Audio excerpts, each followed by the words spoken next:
Hello, friends. Happy New Year, and welcome to Virtual Strangers Week 40. I'm your host, Wes. With me, as always, my good friend, Ruuts. Ruuts, it's 2020, buddy. Does it feel any different? Yeah, it feels totally different. I think, I don't know. I feel like we're about to have flying cars any second now, and I'm about to go get my Elon Musk chip in my brain, and everything's going to be beautiful. You know how it feels to me? I am tired, son.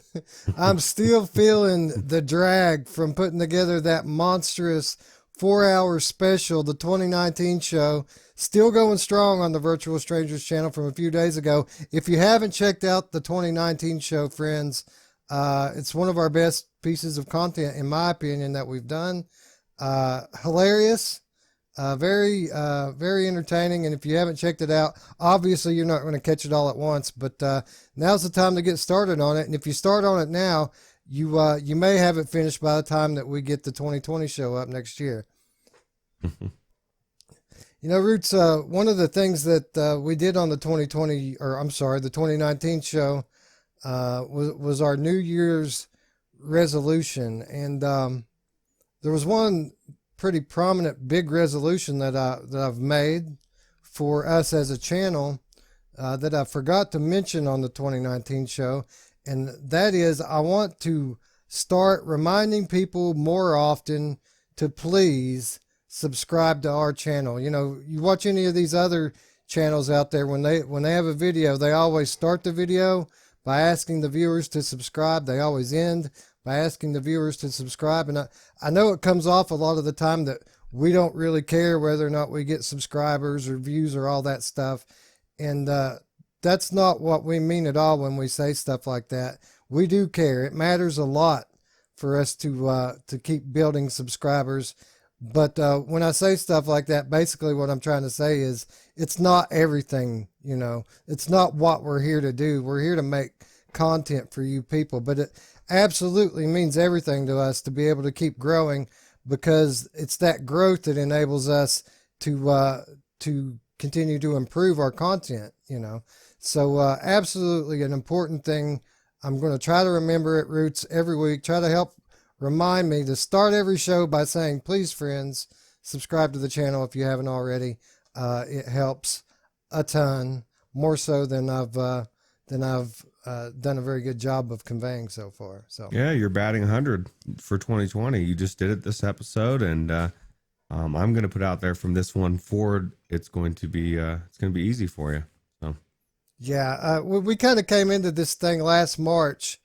We didn't set goals. You know, our goals were to, 1, learn how to make content for YouTube, 2, build a community, and 3, get better every week. And I think that we've achieved those goals. Check, and check. We're making some decent content now. We are still getting better every week, and the community we've built, it's awesome. So I think we've done a good job, right?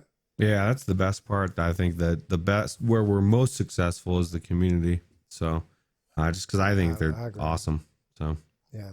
So with those goals now fully realized, we're going to set some new ones going forward into 2020, and we're not going to obviously be very vocal about every one that we have, but the next one on the horizon is the big 1,000, the big 1,000 subscribers. We just, you know, smashed past 600. We were kind of slow getting to 500, but from 500 to 600, we have just, I mean, pretty much a month's time, maybe 5 weeks, we've put an extra 100 subs on. We want to try to keep that pace up. If not, continue to grow even faster. So again, you guys that haven't subscribed, please consider doing so. And those of you who have, help spread the word. Get us to 1,000. That's our next milestone. And once we get there, you're going to start seeing some real changes with our content as we continue to grow going into the future. All right. So here we sit, Roots, on episode 40. Not much news to talk about this week. I mean, everybody's gone home for the holidays. There haven't been any games really Unannounced. So I thought we would do something a little bit different with episode 40 than anything we've done before. In the absence of fresh game announcements and news, on the 2019 show, we opened up with this segment called the VR, past, present, and future, or something like that. And we did the past and the present pretty well, but we didn't really look forward into 2020 all that much in the interest of time. So I thought that with today's episode, Virtual Strangers episode 40, I would address the state of VR in January 2020. And when it comes to the state of VR, in the past, people have questioned it. We've heard the cry of VR is dead more times than I care to speak about. It even hurts me just saying it there because I'm so sick of hearing it. But that sentiment has largely died at this point. And when I talk about the state of VR in January 2020, I can say unequivocally that the state of VR is strong.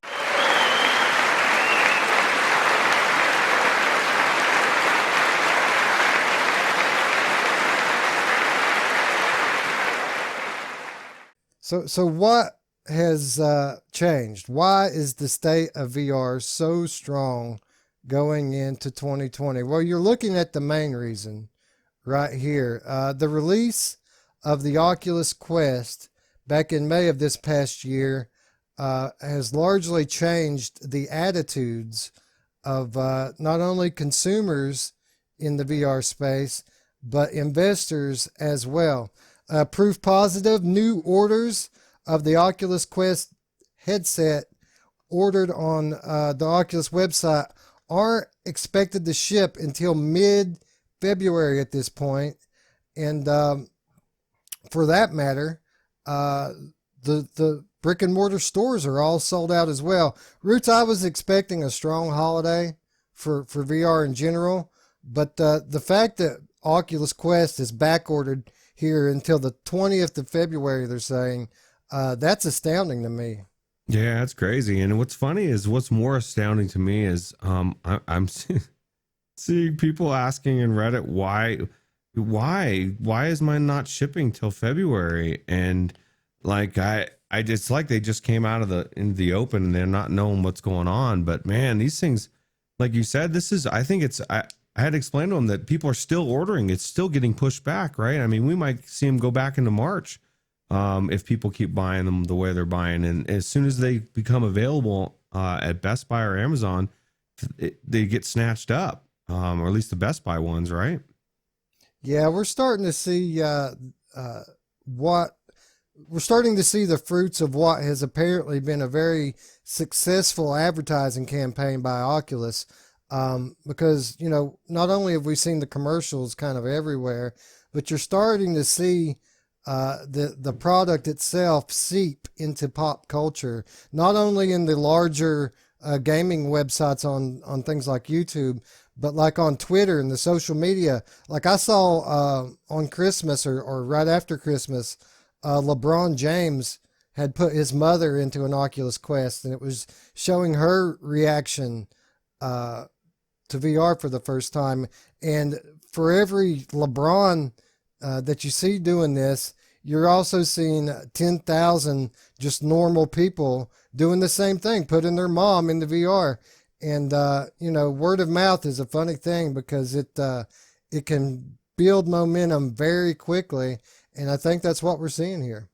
Yeah, especially like you said with like LeBrons and stuff. That you got people watching his Twitter and watching, seeing that video, all of his fans, people talking about it, people maybe that didn't even know what that, I'm sure they talked about it on ESPN. They had to have done some kind of a talk, a bit on it or a segment.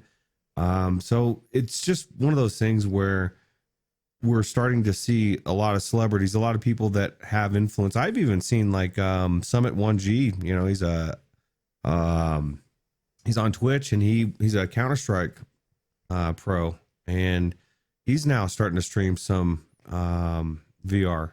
and his girlfriend, Little Chipmunk, is it's a stupid name, but they're both big Twitch streamers, and they're both starting to stream VR and as well as their other stuff. And I'm starting to see it in a lot of big name YouTubers as well are starting to do some videos as well. So I think we're at that point where it's taken off. Yeah, I agree. You're seeing it everywhere, especially on YouTube.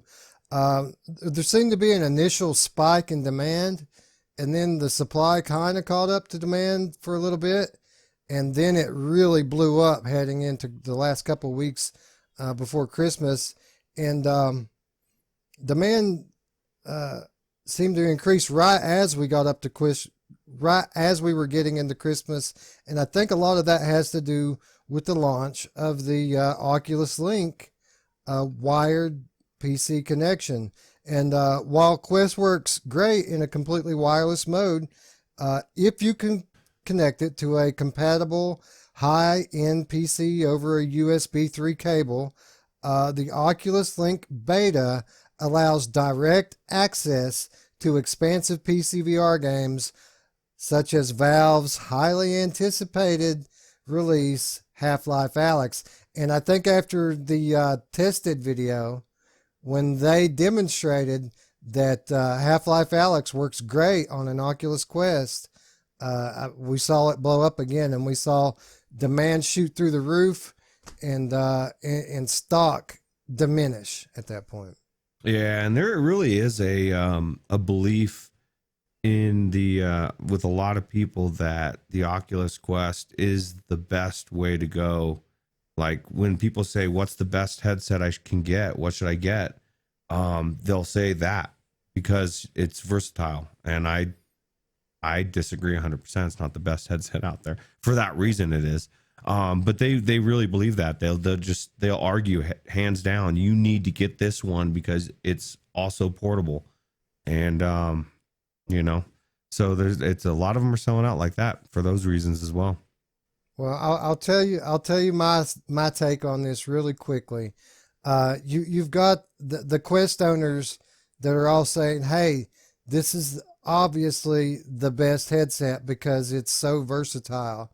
And then you have the PC guys that are saying 100% disagree with that. It's the worst headset because it's so uncomfortable and so many hoops you got to jump through to make it a good experience. It's one of the worst.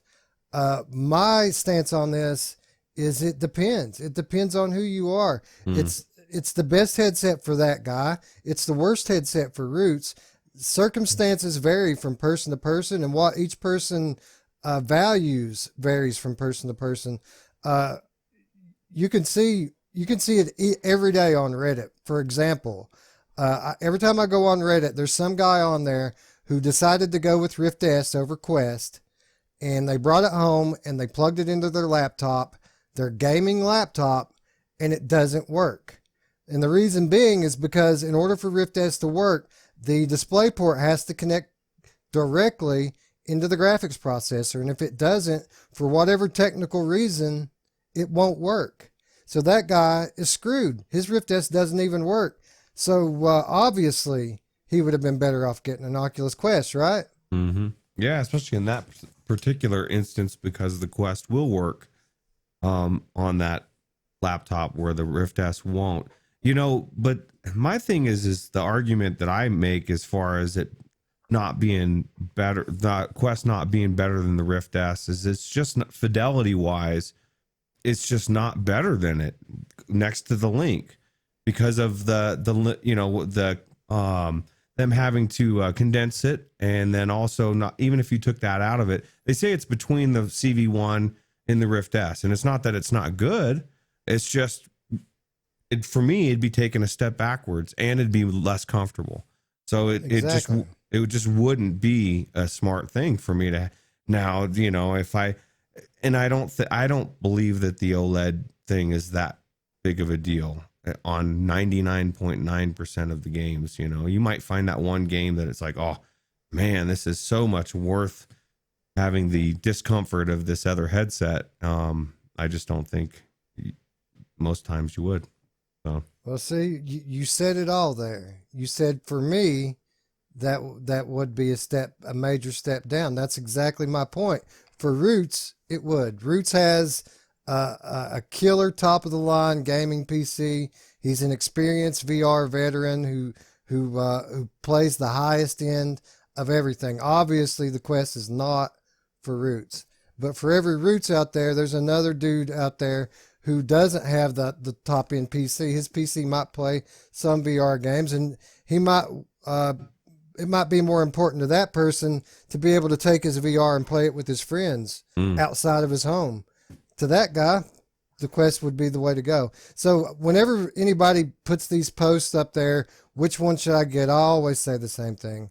It depends. It depends on you. It depends on what you want. Here's the advantage of this one. Here's the advantages of that one. Pick accordingly. You know? I just tell them pick Cosmos. You know, if you're going to ask me, if you're going to say, give Ruuts the decision of what, because that's the whole thing that baffles me. Like, which game should I get? What headset should I get? Well, fucking, which headset do you want to get? You know, there's just such a frustrating thing, right? I don't know. I was going to take the high road during the State of VR episode and not bring HTC into it for once, but since you brought it up, man, how bad are those guys doing? They're knocking $100 off of their headset for the next week, and still nobody's going to buy it because it's obvious that those guys could care less about commercial VR. They kind of just developed this headset as a token to show the gamers, hey, we're still making products for you too, but they don't care. If they cared about the gaming aspect, they would have figured out inside out tracking by now, at least to make it as good as WMR, but they haven't, and I honestly think they could really care less about it. No, they got the mod coming, dude. You know, right? They're gonna leverage that Valve technology to the end of time, right? Right. Well, and the thing is one thing that HTC is good about is gouging their customers. So it's one more thing you got to buy. And I hear $300 or something like that, $200 or $300 to get that add-on. Yeah, so you can have the tracking. It's essentially, and this is what I was trying to tell somebody in the Reddit, is like there's no place for it. You know, if you're going to get the Cosmos, you might as well get the Index. And if money's an issue, you might as well get the Rift S because you're going to save several $100. There's just really no reason to get that headset. It just baffles me. It baffles me for a lot of reasons. Yeah, if it was $400, I still don't think I could recommend it to someone, right? Because it doesn't work as well as it should. Well, the controllers, you know, like you're like you've said before, you're gonna smack someone upside the head and knock them out because they're so heavy. The batteries don't suck, or the battery life rather. So. All right. Well, I'm going to try to get away from this. We failed at not trashing HTCs. You know, they brought it on themselves. So put out a good product that's semi-affordable for the common person, and I'll change my tune. But until they prove otherwise, all HTC cares about is commercial applications, the commercial market, and you know, prove me wrong. But back to Oculus Quest, the major turning point of 2019. You know, we can debate all day whether or not it's the right headset for this person, that one, or the other one. But it's not debatable that the fact that it's sold out right now is a good thing, because what the Quest was intended to do was make VR not only you know, affordable and easy to use, but it was really intended to accelerate demonstration, because the only way that people can ever really learn how cool VR is by trying it, and by putting all of these quests out into the world. Now people who normally wouldn't ever play video games are getting to try VR for the first time, and it's so easy to use that anyone can use it. Any non-gamers can use it. Even old guys can play VR now thanks to the Oculus Quest.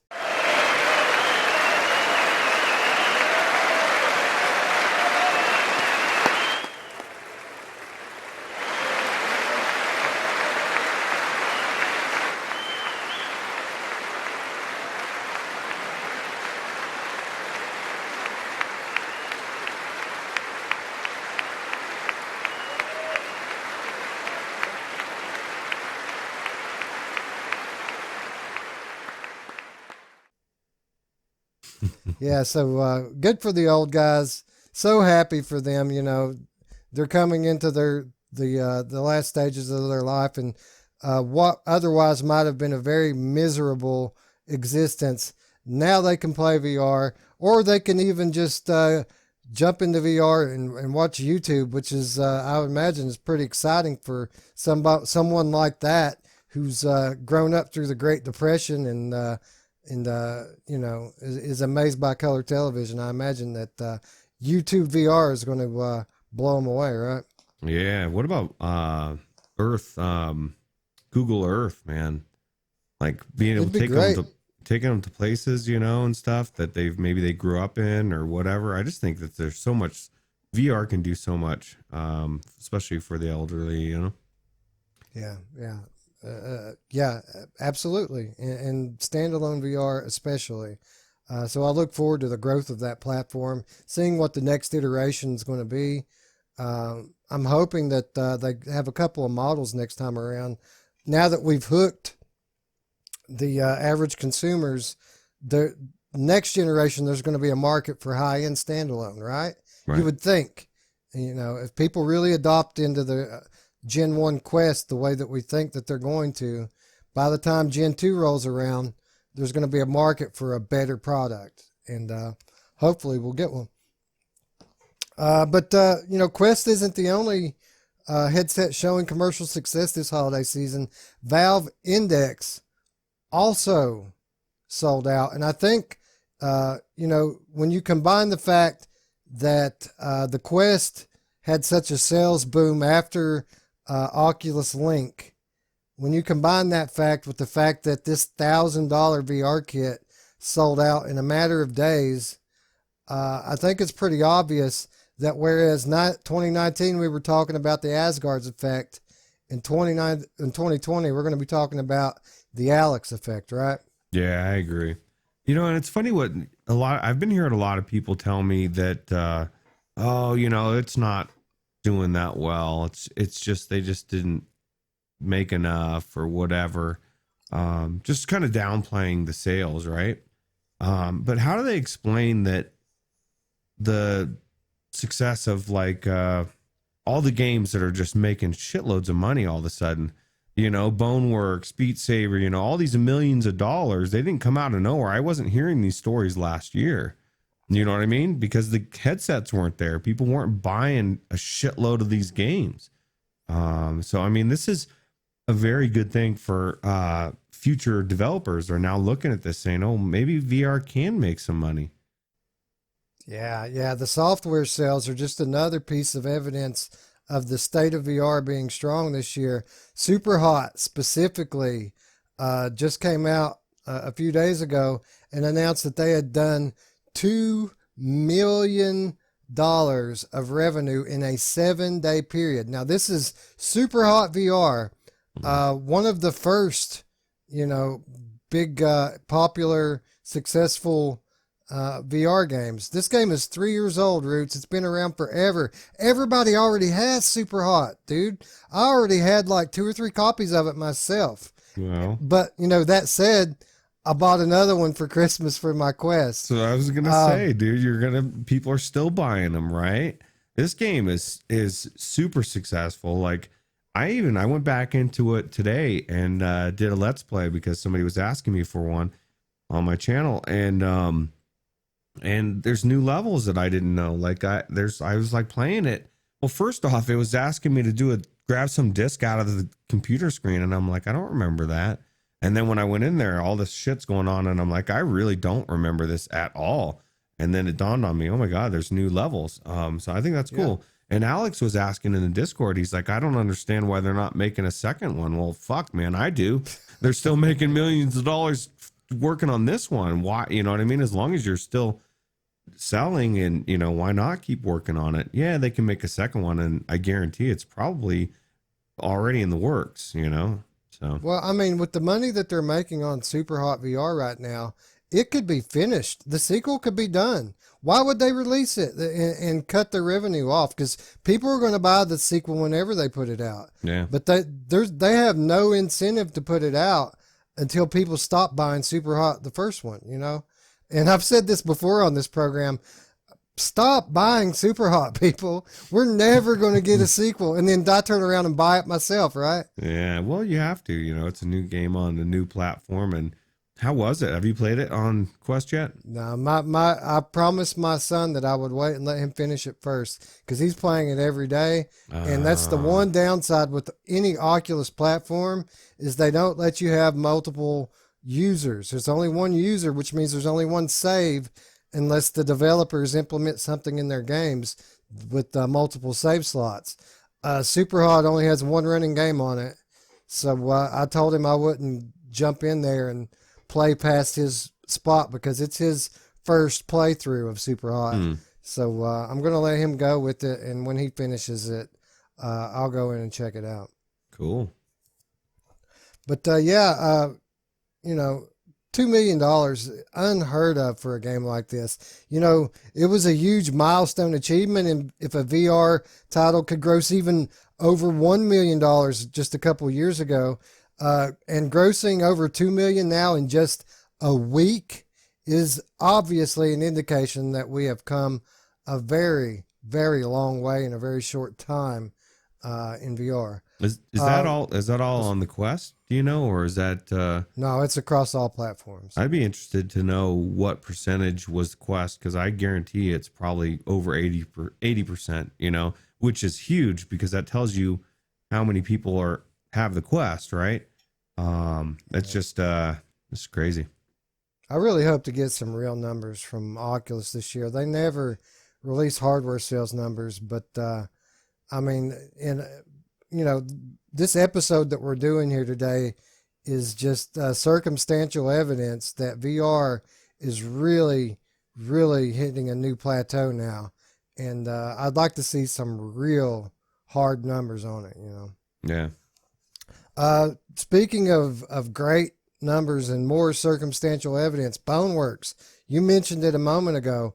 You know, as surprised as I am about Superhot doing 2 million in a week, I'm just as surprised about Boneworks. You know, their advertising for this was pretty much done exclusively on one YouTube channel. Over time, there were no trailers. There was just occasional, you know, footage through the Node channel, and Boneworks got to 100,000 units sold way faster than Beat Saber. And Beat Saber is supposed to be the standard for success in VR. What Beat Saber did in a month, Boneworks did in a week. Were you as surprised by that as I was, Ruuts? Yeah, I guess so. I was surprised, but not, because like I said, all those index players they're looking to play something, and this was when this came out. It's made for their controller. It's got, you know, as far as the using the hands and stuff. So you have all those index people all ran out and bought this, and that again to me tells you how many indexes are floating out there as well. Not that other, obviously I've got a Rift S and I bought it. Well, I guess I didn't buy it. I'm playing someone else's copy, but yeah, so I don't know. It's definitely an indication of how many headsets are being sold as well. Yeah, so Superhot does 2 million in a week. It's estimated that Boneworks did 3 million in its first week. Wow. And it wasn't very long ago that if a game did 3 million in a year, that it was news. And here we have Boneworks crushing it in a week. Again, it took Beat Saber a month to achieve 100,000 units, and they were at $20, not 30, like Boneworks. To put some perspective on this, Boneworks' launch was so successful relative to the other VR games on Steam that it ranked in the highest tier of Steam's Best of 2019 virtual reality ranking. What that means is despite Boneworks being launched 2 weeks before the end of the year, it had earned enough revenue in 2 weeks to be comparable to the sales numbers of games that have been earning revenue for the entire year, like Beat Saber, Gorn, Superhot, Pavlov, Blade and Sorcery, and Skyrim. So in 2 weeks, Boneworks is on their level. That's amazing. That is amazing. That's a testament how good this game is, right? I mean, every Yeah, time. and a testament to how how effective an unconventional advertising strategy can be. You know, like I said, they didn't really promote this thing, and still people bought it. And I think some of it, at least to some extent, is the Alex effect. I think that a lot of people associate Boneworks with Valve Mm-hmm. because the developers are close. They do see a lot of one another, and you can tell that a lot of what Boneworks did here is patterned after Half-Life. Yeah, man, I wish I could turn my arms off in this game. Those arms are so weird, dude, and so in your face. And, I just, hopefully they'll eventually patch that in to where I can have the option to just have my hands.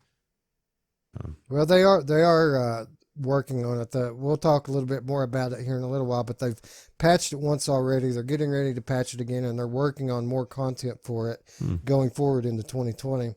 Wow.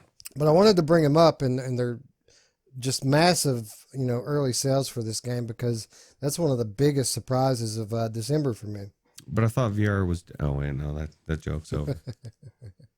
Anyway, awesome hardware sales, awesome software sales to point to. It has led to a reversal in consumer confidence when it comes to VR. And whenever you have a reversal in consumer confidence, you have a reversal in investor confidence. And what we've seen over the last couple of months is these big businesses whose livelihood depends upon them recognizing trends in the market and investing, being the first to invest in it. We're starting to see different types of corporate investment on every level in VR. And, I said during a recent episode, it may have even been the 2019 show. I can't quite remember. But we were talking about haptic gloves, and I made the comment to you that I thought we would more likely see neural interfaces come to market before we saw an effective haptic glove come to market. And when I was looking at some of the news stories to put into this 2020 State of VR episode, I realized that was a mistake. And I'm sorry. Because I learned that HaptX has secured $12 million in funding to develop their haptic gloves. And when I was talking, during that episode about these gigantic infinity gauntlet style gloves, these were the ones I was talking about, the HaptX version. HaptX is a producer of haptic VR gloves. Recently announced it secured $12 million in its Series A financing round. The Series A financing brings the company's total funding to $19 million, coming from a group of different investors from NetEase to Dawn Patrol Ventures, Taylor Frygon Capital Partners, Upheaval Investments, Votive Capital, and Kiritsu Capital. Ruuts, this thing, it doesn't look like a viable commercial product to me, but this is just round one. They've just collected nearly $20 million to make V2. So apparently people are seeing enough potential in this that they're putting their money where their mouth is, right? Well, yeah, and the big thing before maybe was that there wasn't enough people in VR yet to make it worth investing in. So a lot of people are rethinking it. And like you said, there's a lot more interest in the consumer, and so the investors are going to want to spend money. It's always somebody that sees more than everybody else sees, and hopefully they will make these monstrosities a little bit smaller. I'd be settled for the same things without the fucking tethers on there, man. I don't need two more tethers on there. But yeah, those are huge. I'm assuming they're probably even, this is like a year or two old. This the thing I could only find, so I'm sure they're even smaller than that by now. Well, the reason why those tethers are so gigantic is because there's so much capability in these gloves. These are by far the most capable haptic gloves in the world. But the big thing about these right now is they're not really intended for commercial use or for consumer use. This is meant as a industrial applications things for different training applications. That's at least that's the way they're headed with it now. You know, HaptX as a company has previously worked with other companies such as Nissan to bring touch to its virtual vehicle prototypes.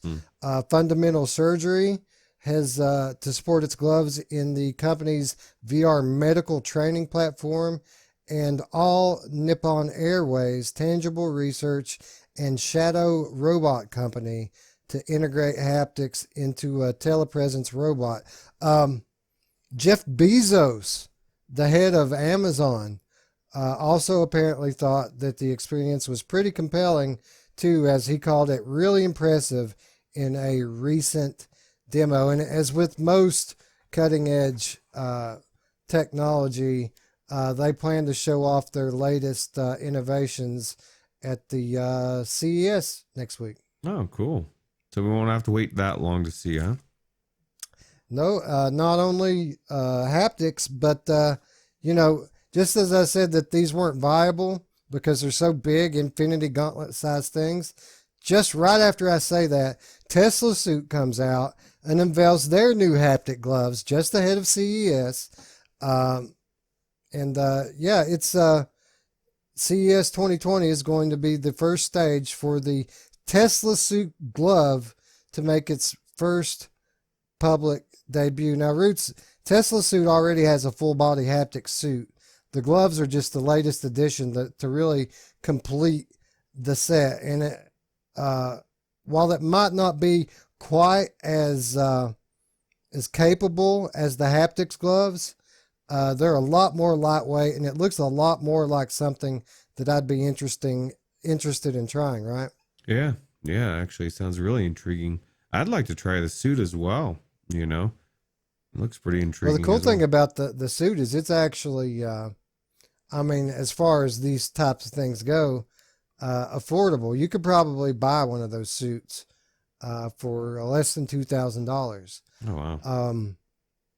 The gloves, though, from what I'm hearing, and you know, I've heard different things, but from what I'm hearing, those gloves are going to go for about $5,000 at launch.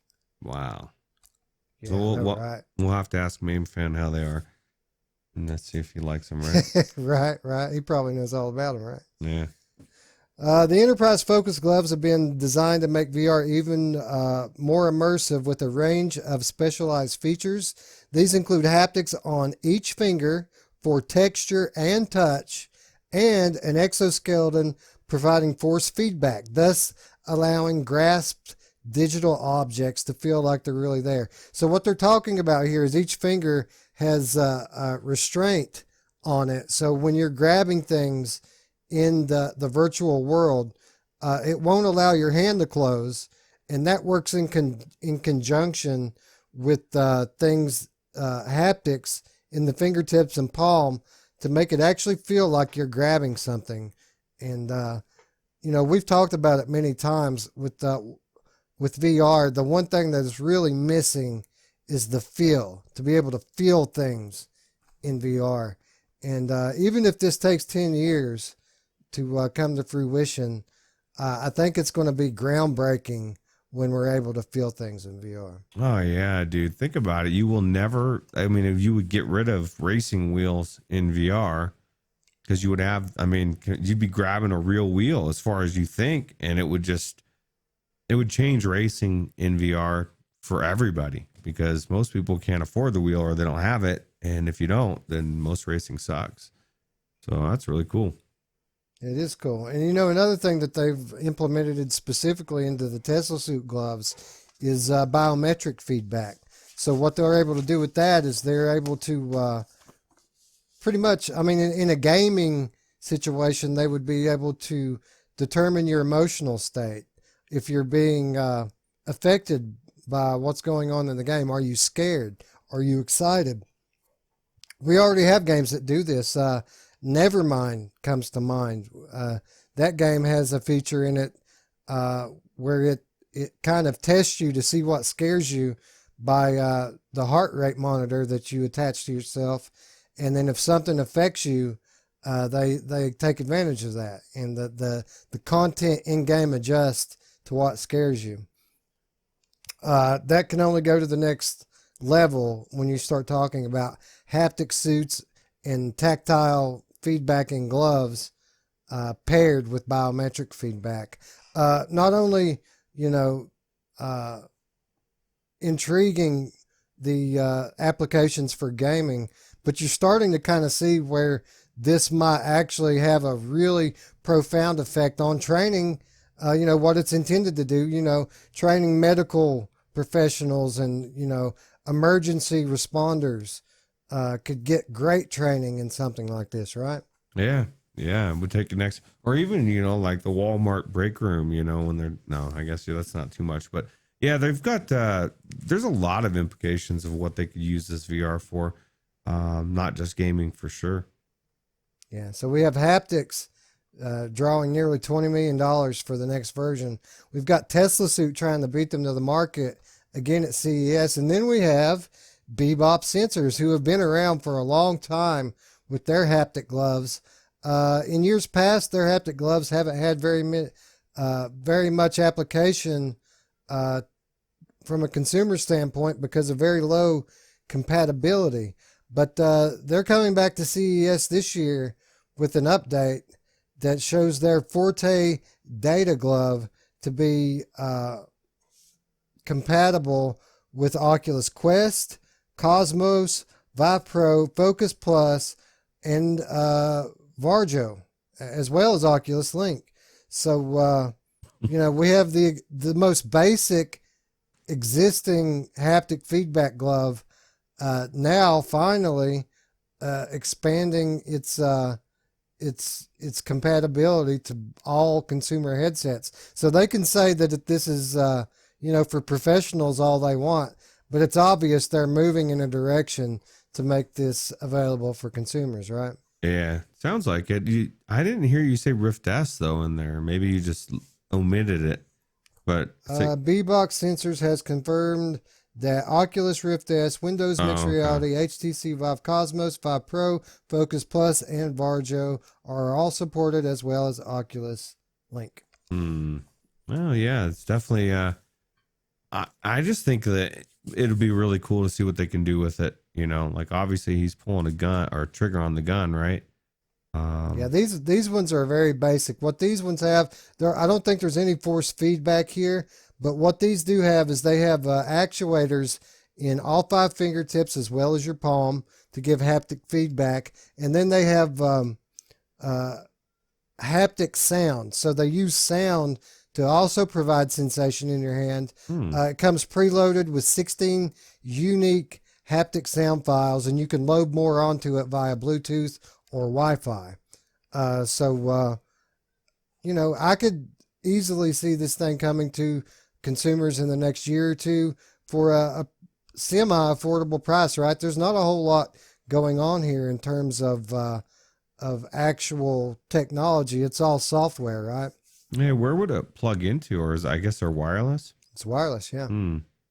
Yeah, Wi-Fi and Bluetooth. I mean, I guess your biggest problem would be software integration, as far as, having them and not having anything to use it for.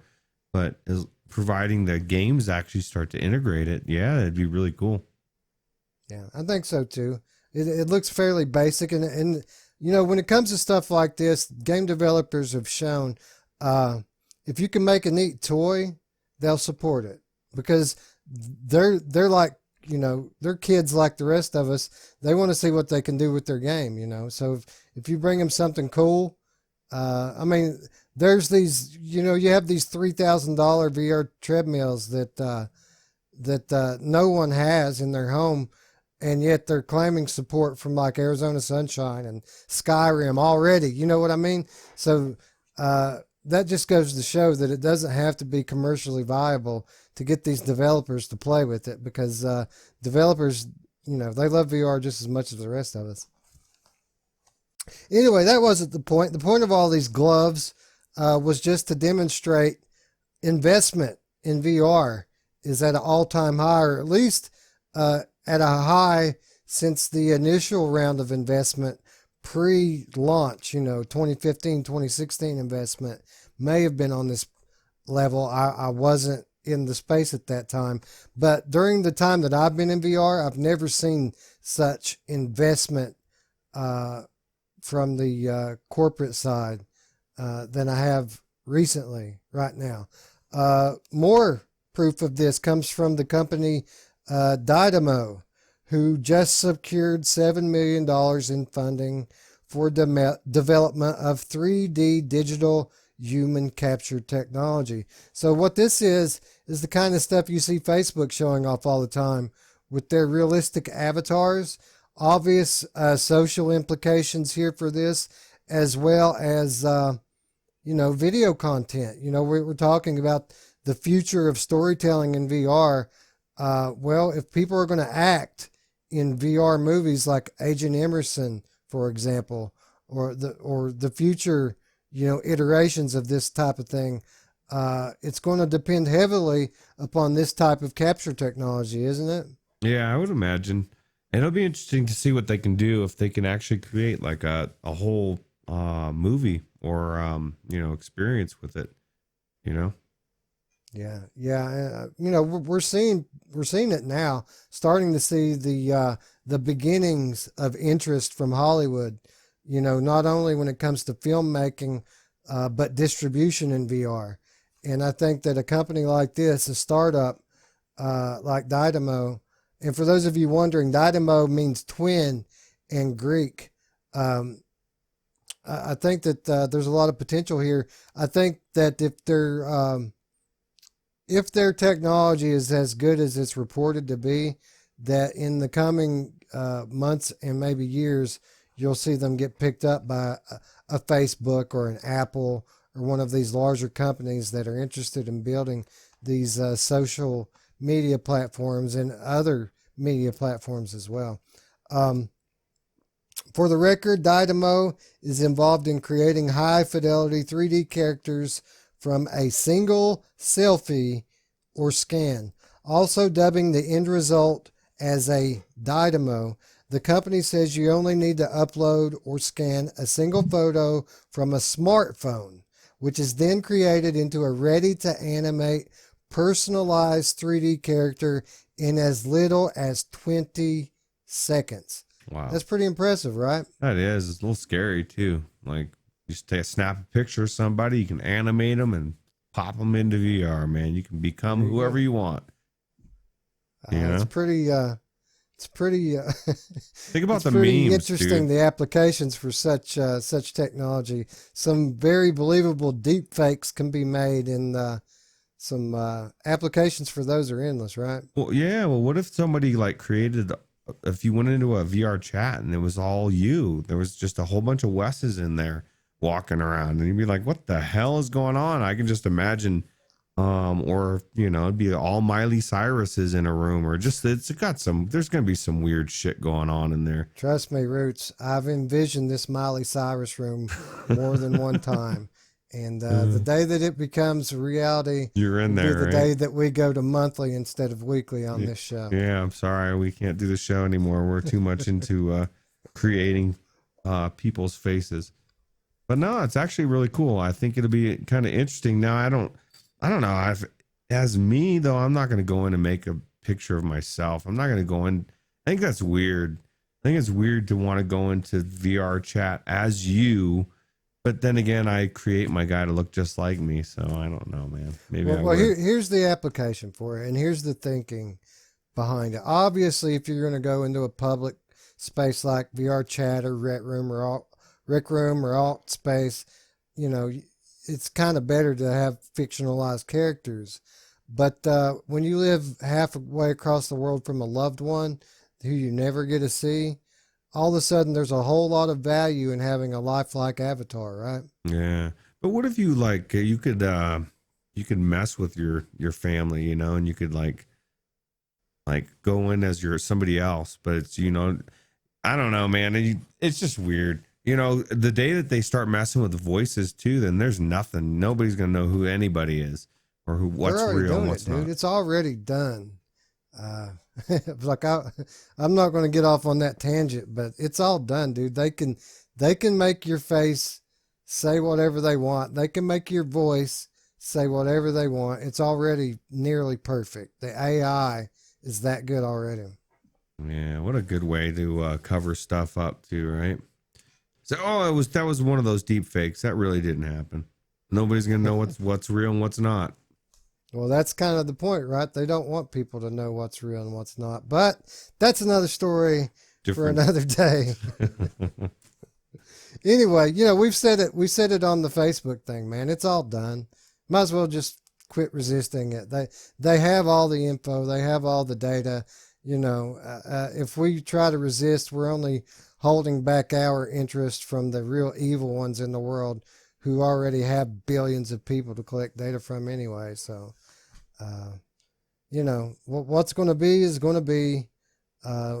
Just keep our eyes peeled, stay educated, and try not to stress too hard over the death of privacy in the 21st century. All right, moving on to a happier subject. Qualcomm has unveiled a new chip. Now, you know, Qualcomm's been developing mobile chips forever for every kind of mobile device that you can think of.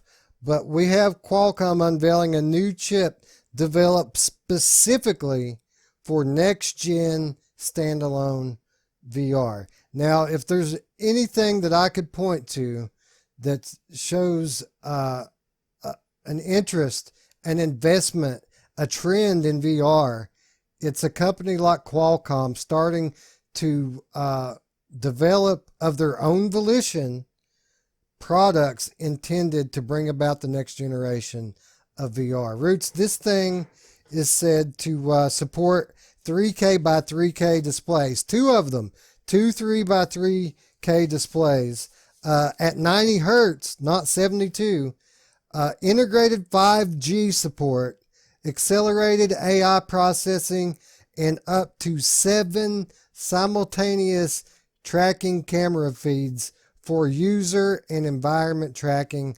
True next-gen standalone VR. Ruuts. Unfunded. You know, this is just Qualcomm saying, look what we can do, VR manufacturers. I think this is pretty impressive, right? Yeah, and like you said, I mean, just the fact that they're doing it on their own, and like you also said, it's unfunded.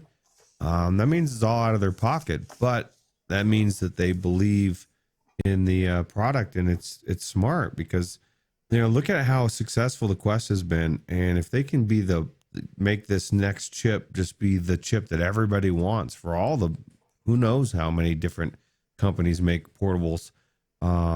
You know, they're just thinking ahead. You know, there's a reason why they're making chips for all these different types of mobile phones. They know what they're doing, right?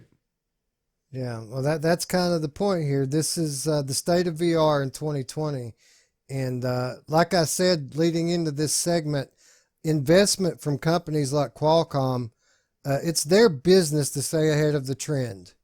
And they wouldn't be making these products if they didn't already know that the trend for VR is going like this right here. So this chip specifically is called the XR2. In 2018, they introduced the Snapdragon XR1, which was the first chipset specially made for AR and VR headsets. The latest iteration, the Snapdragon XR2 5G, while XR1 was made to support low-end devices, XR2 5G targets high-end standalone headset, making it a candidate for an Oculus Quest 2, Magic Leap 2, so on and so forth. It offers up many notable improvements over Snapdragon 835, which is what most standalone headsets, AR or VR, are based upon today. And just the fact that we're getting an increase from 4 cameras to 7, 3 6,000 by 3,000 simultaneous displays at 90 hertz. It really says a lot about how powerful this thing's going to be, right? Yeah. How expensive do you think it would be? How much is it going to cost? I think it's going to be a high. When you heard me a moment ago talking about how there's going to be a market next generation for a high-end standalone, I think if we do have that, it'll be based on this right here. Now, let me ask you this.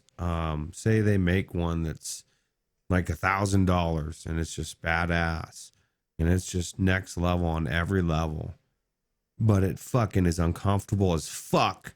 What do you, like, what do you do? Because I'm still want to know why, man. Like, at some point they could have just put it on, tried it, said, oh man, this is kind of uncomfortable. Let's pad it here. Let's put some counterweights in the back. Yeah. Yeah, I don't get it either. But I mean, that whole thing's overblown, dude. It's not that uncomfortable if you just get it through a VR cover and put on it. It's not bad. But the thing is like if I went out and bought a Rift S and I had to go out and brought it home and put it on and I was like, oh man, this thing's, I better go buy something extra. It's like, man. Anyway. Well, here's my thought on that. CV1 wasn't uncomfortable. And we went and we bought something extra for it anyway, right? We bought the same thing, the VR cover. And if they come out with one for Rift S, which is already the most comfortable VR headset ever made, you're gonna buy it, right? You're gonna get it anyway. But it'll be for the sweating and for the other reasons. But I don't know. But it's still sweating, comfort. You still have to buy another product. It's the same difference. Yeah. I guess to some extent. Quest hate, it's a real thing, ladies and gentlemen. Yeah. No, it just baffles me, man. There's certain decisions, it's like, why? Oh yeah, I agree with you there. It is baffling because what's really baffling about it is the earlier iterations, the Santa Cruz, prototypes had better weight distribution. Some of it was on the back instead of all being in the front. They chose to change it to all in the front. That is baffling. Yeah. This is weird. Because it's such a good headset, it's just the little things that it's like, why not just tweak it? So. Hopefully they, I'm sure there's a reason. Hopefully they find better solution next time around. Yeah. All right. So, notably recently, the head of Xbox, basically shit all over VR and said that he wasn't interested in it. And people kind of took that as Microsoft as a whole just kind of missing out on the potential of VR and where the future of VR and where it's going. But, once you get outside of console, it doesn't seem to be the case because recently the developer of Microsoft Flight Simulator, in an interview with the Austrian newspaper Der Standard, the head of Microsoft's upcoming Flight Simulator 2020 revealed that VR is now, quote, very high on the list of priorities. And Microsoft's tone on supporting VR in its next generation flight simulator seems to have shifted over just a few short months' time. Back in late September, the Microsoft team told YouTubers that it would not be included at launch, but would maybe come later. And just a few months later, they're all of a sudden saying it's very high priority for them. Ruuts, another sign that the future of VR trending just like this, turning on a dime, and now everyone's seeing the potential, right? Just like those planes going up. Yeah, man, I see the potential of wanting to play this game, man. It looks beautiful. But yeah, 3 months ago, I was just looking at an article and it was like they were pretty emphatic. We're not doing VR. Like, fuck you, man. We're not doing it, And now all of a sudden they're like, whoa. We're doing it. It's very high on our list, And I think it's just like anything else. They 3 months ago, 4 months ago, they really did. They really believed VR is dead, and the sales have shown otherwise in the last month. And now they're saying, "Oh God, we really need to get back." I wouldn't be surprised if in the next 6 months to a year, you start to hear Xbox start making backpedaling remarks as well. I mean, they've already got their fucking tower anyway, dude. So you can just hook their Xbox tower or whatever they're calling it. It looks like a tower. It's 3 times as more powerful, I think, as the Xbox One S or Xbox One X or whatever. So it can run VR. All they have to do is make it able to hook up with, say, Oculus. And I don't know. Maybe that rumor's still floating around out there, right? Yeah, it could be. It could be a smokescreen. Obviously, if it come out, at say E3 and unveiled, Oculus Rift support after crapping on it all this time, it would be a big headline, right? Yeah, and it would I'm be not saying huge. I think that that's what's going to happen, but it's certainly feasible. Yeah, it would be cool though. I'd love to see Xbox players because I always see a lot of like when I go into somebody's house and I see a PlayStation, I'm like, whoa, this is an open door. So I'll always ask them the same thing: "Where's your PlayStation VR?" And then it just opens that dialogue, and I have to come at them a little bit differently with the Xbox people, So they're just not. And I got to as say enlightened. too, this flight simulator intrigues me. As I was looking into it, and reading up on it, apparently these developers that are behind this thing have experience developing in VR already, and this particular version of Microsoft Flight Simulator is going to be built on high resolution satellite aerial photographs. So it's not just a video game. This is going to be like flying a plane through the next generation of Google Earth. I mean, it's really going to be like flying a real plane. If they can implement VR support into it, it's going to be just a next level experience. And while I'm not into flight sims per se, that's very cool sounding to me. Would you pick it up? Probably, unless they just put like a $200 price tag. That's what I was gonna. That was my next question. What if it's 200? Because every flight simulator that I see that's worth anything is expensive. I guarantee this will be like 150 or something like that. I don't know. I would be tempted to pick it up, but man, like, what is that, dude? That's $150 game, dude. Like, are you trying to kill Ruuts or what? That's crazy.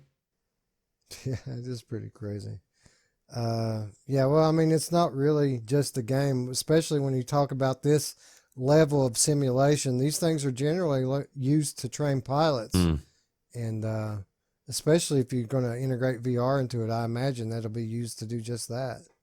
Do you think you could actually like legitimately learn how to fly a plane on this thing and then like spend a year just playing it in there and then just jump into a plane and take off? And I think that you could to an extent. The ones that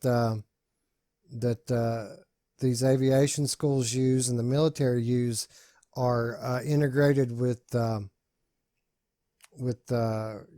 simulated cabins that move and really pull and tug on your body to simulate the full experience. Like we always talk about how VR lacks the feel of real life. They accommodate that by having seats that move and spin to exert force on your body to simulate the real experience. So that's what Jeff Bezos has that in his. He's got like an elaborate, like a real, like we've got the wheel, and he's got this whole fucking airplane shit. That'd be cool, man. That's why you want to be a billionaire. That kind of thing. For sure. Yeah, dude, you should. I couldn't imagine what kind of toy box I'd have if I had money like that, dude. Yeah, I'd never get anything done. I'd go broke. I'd quit work immediately. I would at least have one of those chairs with the seat belt that tightens for VR at minimum. So, yeah, me too. Microsoft Flight Simulator, not the only evidence that Microsoft recognizes the trend in VR.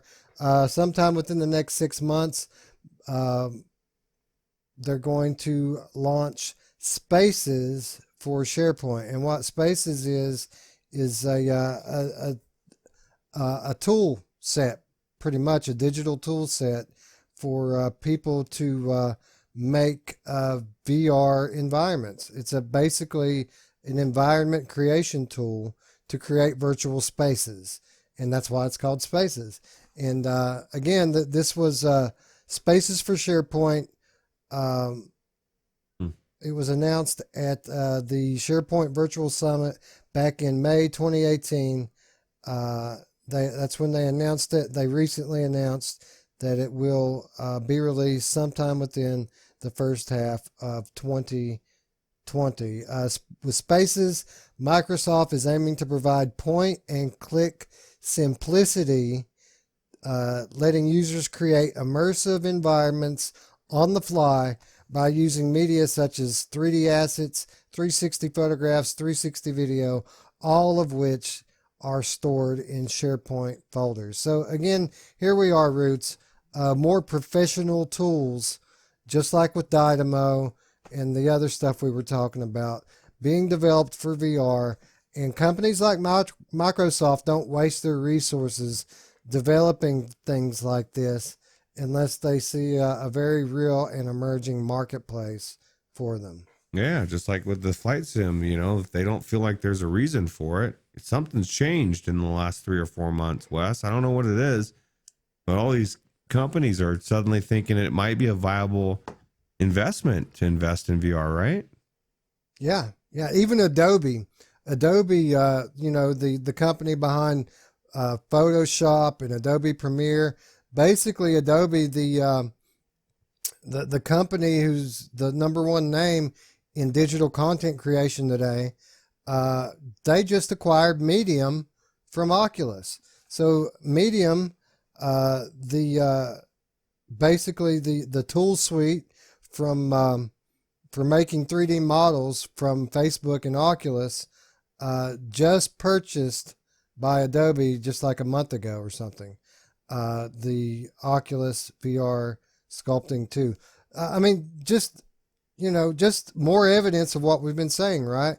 That for a company like Adobe to put their money where their mouth is and buy something established like this, it just speaks to the trend of VR becoming prominent in everyday life going forward. It makes you wonder what they're going to do with it, and how much did they pay? That couldn't have been cheap, I'm sure it wasn't, especially when you're dealing with someone like Facebook. I'm sure it couldn't. And Facebook did retain the ability to include this software with Oculus Touch. So all people who activate Oculus Touch, they're still going to receive this toolkit.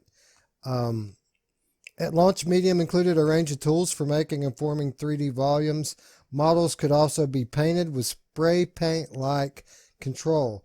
The app also supported exporting of models so that they could be refined in other common 3D modeling and texturing tools, and ultimately used in production projects like games and films. So that's what this stuff is used for. That's the real value here, is that these models can be used to make films like we recently saw with the Lion King. 3D animation, 3D films, that's what this thing is used for, and it's one of the best, if not the best, tools in the world to do so, and Adobe obviously recognized this. That's cool. Agreed. So there we have, 45 minutes to an hour of me talking about corporate investment in commercial VR applications. Obviously, we're seeing similar investment in the gaming space. We always report on it when these rumors come out about this gaming company developing a new game or that one developing a game. Just this past week, we have gotten news of another Ubisoft studio posting job listings for a brand new unannounced AAA VR game. With its 35-year history, Ubisoft Reflection Studio has worked upon the company's biggest video game IPs, including Watch Dogs, Tom Clancy's Division, and Assassin's Creed Syndicate. And while other Ubisoft studios have worked on VR projects, this is going to be the first time for this Newcastle, UK based studios. No further details have been released just yet on what the VR title might be, but with Ubisoft Reflections looking to fill 4 roles: build engineer, lead character artist, technical artist, and VFX artist. The latter 2 postings do refer to this video game being a AAA VR project, indicating that this will be a major production. Roots, just more of the same from Ubisoft. I think among all of the AAA game developers out there, I don't think any of them have embraced VR quite the way that Ubisoft has, right? No, and they actually have a lot of good titles in the flat games, so they have the ability to bring almost any one of them into VR. So I wonder what game, they're talking about. Makes me really curious to see if it's going to be like an established franchise, right? Yeah, well, I mean, when you start seeing stuff like this and you take it into account with the recent job listings that they had, where they announced they were building a 50-person team to work on a VR game, a AAA VR title with one of their flagship IPs. They said this. You start to think back to that rumor we heard back in the summer about Ubisoft signing that deal with Oculus to bring Splinter Cell VR and Assassin's Creed VR to Oculus platforms. Ubisoft has a bunch of VR titles already, so we don't know for sure that that's what this means, but it sure looks like that's what this means, right? Yeah, and that's going to be so huge, and it's the timing, man. It's like everybody's now aware of what's going on, and now is the time for people to see these big titles coming out, especially ones with Alex coming out. I'm sure it does amazing. All of a sudden, you start having all these big announcements of huge games, ones that people know of, and they can actually get excited instead of having that's fucked up bullshit. I hate it. It's VR. I want Assassin's Creed out of VR. It's going to be received differently than Alex was, right? Yeah, you would think so. But only time will tell. It's really still too early to know what these are going to be. But man, they've already done Assassin's Creed games for location-based VR, well received. They've brought us games like Space Junkies and Transference, Eagle Flight. What else? So they've made a bunch of VR games already. It could be that these are other cross-platform games, but I don't think so. I think that this is probably going to be these Oculus exclusives that we heard of. And will they be Quest games? Will they be Rift games? I'm inclined to believe that we'll probably see one of each, right? Yeah. And at what point will it be viable to have a Rift S, Wes? Like, because for some reason, I read a lot and different people saying that they don't give Oculus the credit for all these huge titles, and for these being exclusive to Oculus. Yes, you can play it on Revive. You can use a software that sometimes works great, sometimes doesn't work great. There's something to having the headset that natively plays these games. There is something to it. Or am I just imagining this whole phenomenon, or is it just me? No, there is something to it, and what it is it's team mentality. It's groupthink. It's prevalent in PC gaming where people have their brand that they're loyal to, and everything else is bad or evil. And these very same people that you're talking about that are trying to rationalize not ever owning an Oculus product wouldn't ever do it because they wouldn't buy anything from evil Facebook or Slum it. Oculus. They don't want to slum it in the Oculus world, right? Right. So there's no winning those people over. So I wouldn't sweat it too much. Okay. Anyway, other than Ubisoft, we also know that Archiac, Firesprite, Sony London Studios, and Sony Japan Studios are all currently working on unannounced projects. So again, the state of VR right now, super strong. We could go down the line of all the games that have been announced, but I think what we're going to do is we're going to save that one for the Monday show this week. We're going to talk about the games coming in 2020, but apparently, when you take into account Ubisoft, Archiac, Firesprite, Sony London, Sony Japan, among many others, the future's looking bright for VR gaming, right? Yeah, there's so many titles coming. Every one of those companies you named are huge and have put out good games. So yeah, it's a good future coming. And then we have Valve, right, with 2 more coming after Alex. Yeah, that's the thing too. And I really think one of them is going to be what's that zombie one they do? The one that I've never. Left 4 Dead. Yeah, I just think it. I think it is, and I'm excited to see it because it looks amazing. Or at least the old ones do. I never played them, so. Left 4 Dead and Portal. That's what everyone believes. Yeah, I can see it. I can see it because I think people are starting to get past the misconception that we can't do that in VR for Portal. We're getting past the you can't do that in VR for anything. I mean, the developers are proving it. Now we can produce affordable hardware that's easy to use. We can produce games that are on par with flat games. There's nothing that we can't do, and people are starting to see that. They're starting to prove it. Yeah. All right. So the state of VR in 2020, unprecedented hardware sales, unprecedented software sales, unprecedented development, a full gamut of AAA games that are unannounced that are starting to be developed right now.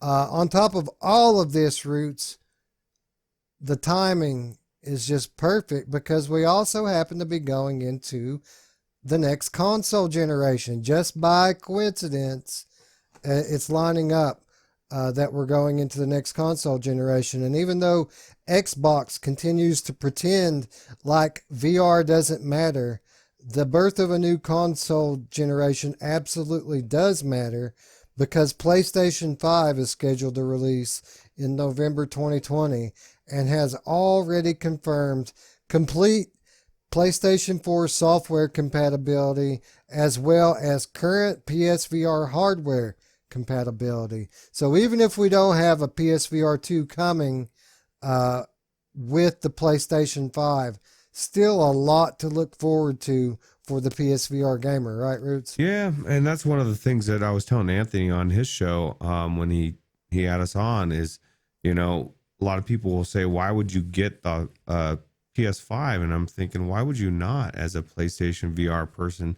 Same reason I went out and got a 2080. I want to upgrade my experience. I want a super sample. I want to have things to run faster and better. And like, why would you not? And then, of course, you have all the exclusives. Even if you could take a game and you could play the same game on PlayStation 4. Do you remember when PlayStation 4 came out and you could play GTA 5 on it, or you could play it on PS3? You weren't playing it on 3 if you could play it on 4, right? Like, there's no reason for it. So. Right. Yeah, and, we're starting to hear the specs, or at least rumored specs, and we're expecting maybe we'll hear a little bit more concrete info around CES, just like everything else. The current rumors speculate that the PS5 is going to be rated somewhere between 9 and 12 teraflops of power. And what that means, just for some scale, the PlayStation 4 was 1.8. Oh, shit. So the minimum 9, the high end 12, and Damn. not only is it that much more powerful than PlayStation 4, but they're claiming that advancements in the architecture, advancements in optimizations, uh, a teraflop means more to this generation than it did to that one, even. So, whereas it's kind of like the value of a dollar, only in a reverse. It's actually a teraflop means more now than it did back then. So not only is it at minimum 5 times more powerful, that power is going to be utilized even better. So what that means is, even though we're going to have to wait probably 2 more years to get a PlayStation VR 2, we still have a lot to look forward to in terms of improvement upon our favorite PSVR titles that we already have, as well as PlayStation 5 exclusives for PSVR 1. And that's really exciting for me. Yeah. Do you think one of them is going to be, what's it called? Stormland? I think that it's very possible. I wouldn't begin to, bet money on it that it would be, but I think that it's a real possibility. I don't know the, obviously the details of the contract between Insomniac and Oculus, but I do know that Sony owns all of Insomniac's IPs outright in perpetuity, going backwards. So they own all of it. So very possible, unless the Oculus contract is for exclusivity forever, we're going to see it most likely, or at least some sequel or some kind of iteration of it. Well, it can definitely run it very well, seemingly, right? Yeah, it would seem so. This thing is a beast. We keep hearing from the developers who are working on this PS5 dev kit. It's unanimous. They say that it's by far the easiest dev kit they've ever developed for. I mean, it's just a breeze to work on this thing, and it's apparently significantly better than the Xbox One. So. Wow. Cool. Sounds good. Yeah. I'm excited for November. So. Yeah. And, we did learn also, though, recently that the way that the architecture is structured, that if we're going to get these increases in quality for our existing games, it will have to be patched in, which, that's not that surprising. It was the same case for PlayStation 4 Pro. For PS4 Pro to have an effect on an existing game, the developer had to patch it in. And they did, so I imagine that they're going to do the same thing. But you could still super sample, right? You could still super sample? You would think so. You would think that there would be some sort of super sampling mode with all this extra power. You'd think that they would enable that in some way. Anyway, again, just another example of VR being in such a great spot. PS5, PSVR 2, these are going to be a big deal when they happen. For VR, they're going to be a big deal. And it's just right around the corner. Yeah. All right, so I think that's going to wrap up the State of VR address. Again, VR is strong, and I think that it's pretty evident that it's thriving in every sector. So when you hear the naysayers out there poo-pooing it, tell them to shut the hell up. They don't know what they're talking about. Punch them in the mouth. The time is now. Punch them in the mouth, and then tell them that Ruuts told you. Maybe you shouldn't do that. All right. With all that said and done, we did have a couple of quick news stories this week that I wanted to touch on quickly. Really not a lot going on, but we did hear, like I said earlier, a little bit of news about Boneworks. Boneworks recently received its first proper post-launch update with some bug fixes and a few minor content additions ahead of larger additions coming in the new year. Stress Level Zero also stated that the mid-level checkpoint saves are scheduled to release in a future update around mid to late January. So, Ruuts, we're going to have those mid-level saves in a couple of weeks' time, most likely.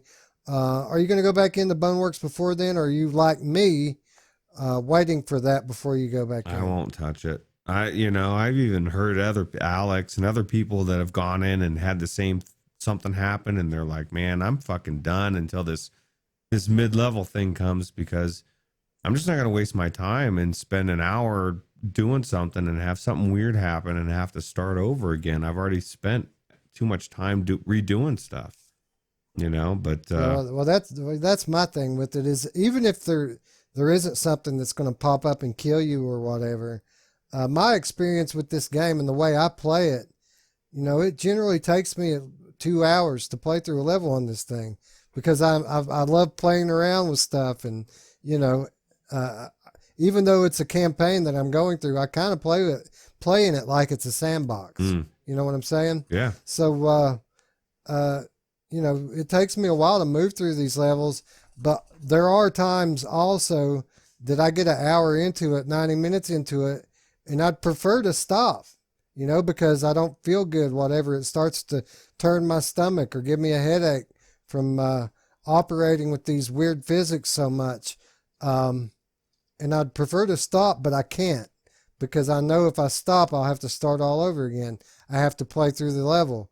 And, that's rule number one of VR. If you start feeling weird, you don't power through it. You stop. So that's why I'm not going to start playing it again, because I really, really love playing this game, and I want to go back into it. But I don't want to ever have to feel like I need to power through again.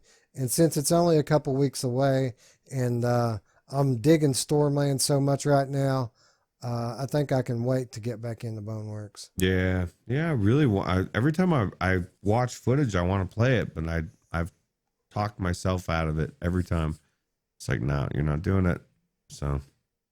And you know what never really occurred to me? Most games, add content over time. But for some reason, when I think about Boneworks, I've always thought of it as a finished product in terms of content. Obviously there'll be fixes and things like what we were talking about here, but they've said in terms of future content updates, additional arena modes and challenges are in development, along with new guns, weapons, and tools. I hope so. They just made millions of dollars. Let's put some money back in. It's good, right? They're doing a good job. Yeah, I mean, it makes sense. It makes perfect sense. But for some reason, it never dawned on me that they might actually give us more content with this thing. I think that's great. Yeah. I love it as it is. Yeah, it's definitely good. It's definitely something that, like I said, it's unique. I want to go back into it, but I'm with you. I'm definitely not touching it until they patch it.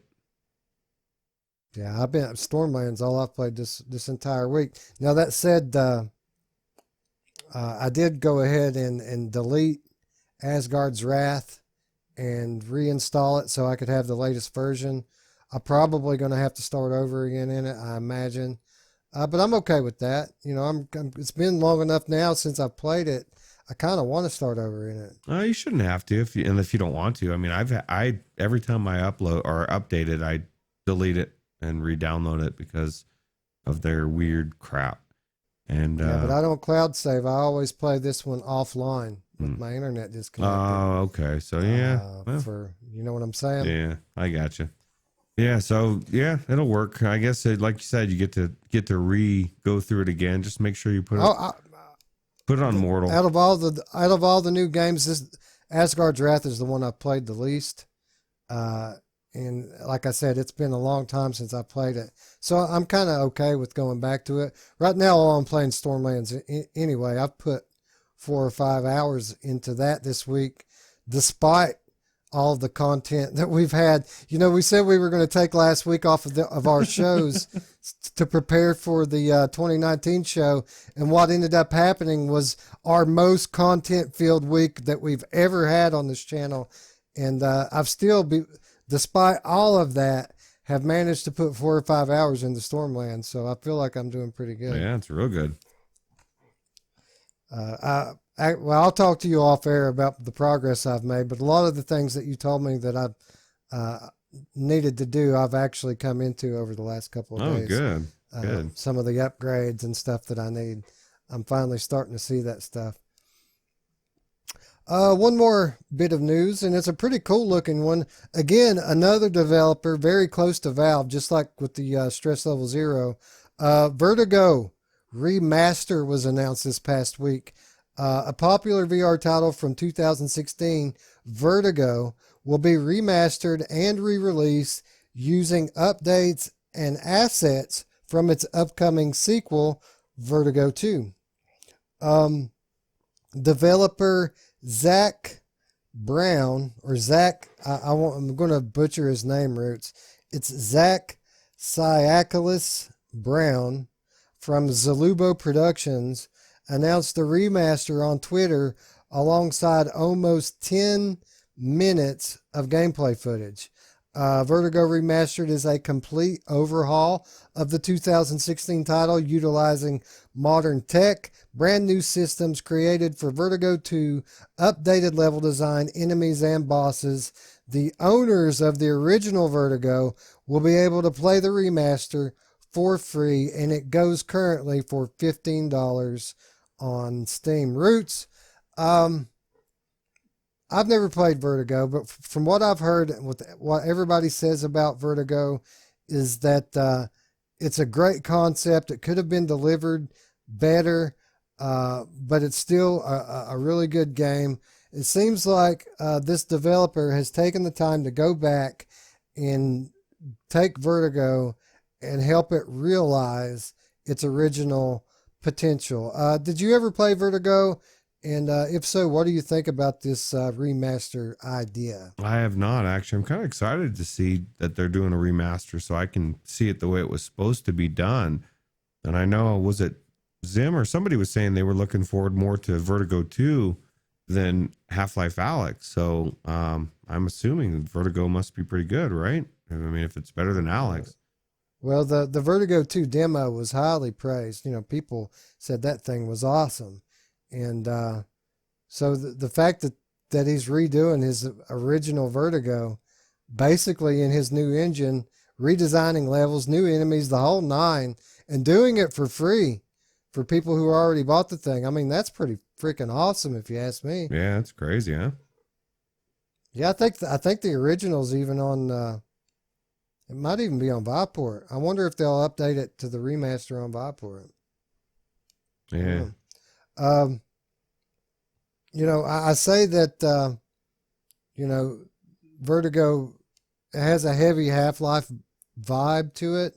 And I say that the developer, Zach Brown, has ties to Valve. What I mean by that is this guy worked for 2 years at Valve. He's a very young man. He's in his early 20s, but he just finished a 2-year stint at Valve. And apparently this guy's a prodigy. I mean, he's really good. And I mean, anybody who's walking away from Valve to do their own thing must be really talented, right? Yeah, especially if they're taking it and putting it into these games and making them amazing. So it's kind of cool. It's kind of cool to see that, and kind of makes me look forward to seeing it more, you know? Yeah, me too. And like, especially the remaster. You know, I was kind of excited for Vertigo 2, but I'm way more excited to see this Vertigo remaster now. And the fact that I get to play this Vertigo remaster makes me more excited for the sequel, because now I can start at the beginning, move through the sequel, and again, a lot of Half-Life references here, a lot of heavy Half-Life vibe. So hopefully we'll get this stuff before Alyx releases, and us Half-Life versions will be down with the program by the time March gets here. Yeah, man, it's coming so quick, right? Yeah, it's kind of crazy how fast the time's going these days. But with that said, the time has come and gone on this episode. That's going to bring us into everybody's favorite segment, and that is the Monday show. Ruuts, we did manage to plan out a pretty solid Monday show for this week. What are we going to be playing this week? Budget Cuts 2, finally. It's one of these games that came out, I don't even, how long ago has this been? It's been almost a month, right? A few weeks, yeah. It came out, and there was so much going on. I still have yet to step foot one in this game, but I'm excited to check it out and talk about it. You know, Roots, I always thought this game looked pretty cool and was interested in trying it out. But as I read on the Discord how much frustration people are having and how hard the end of this game is, it's making me even more excited to try it out. I like a good challenge in VR. I like challenging stealth, and I want to see what everybody's talking about. I want to see this nightmare scenario that people keep pulling their hair out over. Yeah, there's a couple people that have like decided to quit not playing or just quit playing the game, right? They're done. I think Mainfan's the only one that I know of that's finished it. And it's funny because in the Discord, he's like trying to egg people on to play it because he wants to hear them complain about how bad it is. And that's just Mainfan. That's just our Justin, you know? And yeah, that's right. So, you know, Roots, budget cuts too wasn't the only one that kind of fell through the cracks during this holiday season and the madness that ensued. Theta Legion VR also came out, and you know, this one we reported on a month and a half ago that this one was in development, and shortly thereafter, I mean, this thing hit the digital shelves, and we had it all of a sudden. We meant to get around to playing it because it looks super cool. But again, so much stuff going on with the channel, with Christmas, with family, with all the other games that came out. We never got around to this one yet. And I'm looking forward to checking it out because, again, as far as these retro games look, this one looks a lot cooler than most, in my opinion. Well, and that's one of the things that people forget too, is like I've said before, you know, if it's done right, something like this can almost make you feel like you're inside of an old school game like that you played back in the day. And you're not looking at the graphics thing, oh, these don't look that good. You're thinking, wow, this looks amazing because it's what it is. And that they've already patched this a couple times. I was just reading that like one guy was saying in his review that he wished that they did something different with the water, that the water wasn't reflecting right or something. And then he edited it like the next day and was like, wow, the devs have already fixed it. It looks amazing. And it was like everyone was 5-star review. And granted, there was only like 10 or something on there, but you know, I think that's good sign that there's not any negatives and that everybody's raving about it. So, well, I can't speak to the dev yet on a basis of updating the game. I've never had to give feedback on it yet, but I can tell you for a fact my dealings with this developer have been great. This dude seems really cool, really easy to get along with. When I asked him for review access, he was excited to let us try his game out, and that's not always the case. A lot of the time, these guys, you know, it's hard to even get them to respond to you at all. Not this guy. He got straight back to me, was more than happy to let us have access to it. So I can say that at least on that front, this guy is really cool and really easy to work with. Man, looks like a really cool game. Reminds me, whatever happened to the Jesus radar, dude? I'm just looking at the radar, but what happened to my Jesus radar, dude? God. I need to check back with him. Last I talked to him, he was completely going to rebuild the animations in that game because he changed a few things with the AI, and it ended up breaking some of the animations. And he pushed himself so hard to try to get that thing out on Halloween. He was kind of burnt out. After he missed his deadline, he said he wasn't going to set dates for it anymore, and he would just announce it when it was ready. And he kind of intimated that it would be ready around Christmas, but he didn't say it. He's like, you know, if it takes till Christmas, then it takes till Christmas.